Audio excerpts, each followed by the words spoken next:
Hinga ka ng malalim. Tanggalin mo lahat ng negatibong isip, tol. Tsansa mo na to para magpahinga. Pero, may sasabihin muna ako.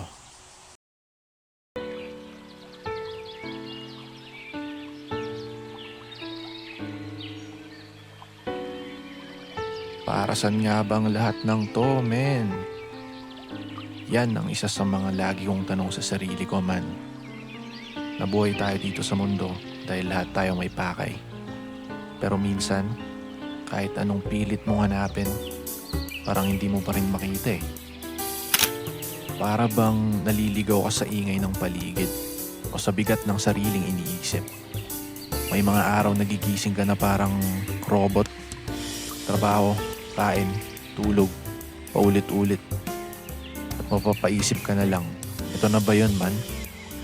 Ganito na lang ba palagi? Pero alam mo, baka kasi hindi agad natin makikita ang sagot.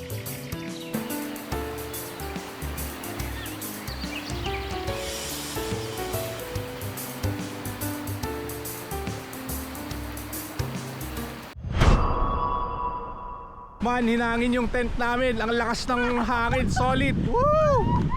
Woo! Grabe yung hangin. Nilipad yung tent namin, yung awning. Uy, uy, uy, uy. Sorry, binidyohan ko pa kasi yun. Sayang din eh. Haha.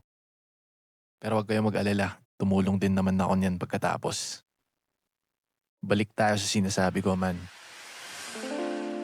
Baka unti-unti itong inilalahad sa bawat hakbang na ginagawa natin. Sa bawat pagkakamali, bawat tagumpay, sa bawat taong nakakasalubong natin sa daan. Hindi mo kailangan maging sigurado sa lahat ng oras, man. Relaxing visuals incoming.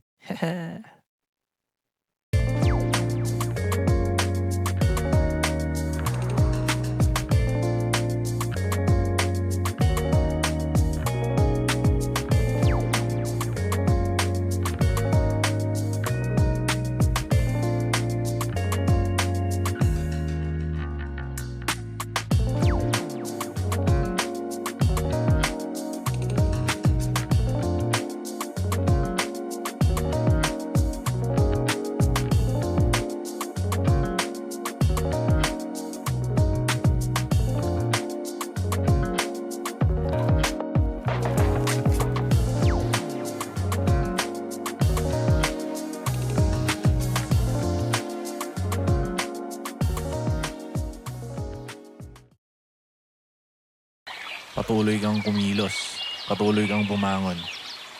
Ang tunay na pakay, hindi yan hinahanap, man. Kundi, nililikha mo yan. I would love just to be stuck to your side. Not with anybody else, it's enough just to keep us occupied. Please don't go.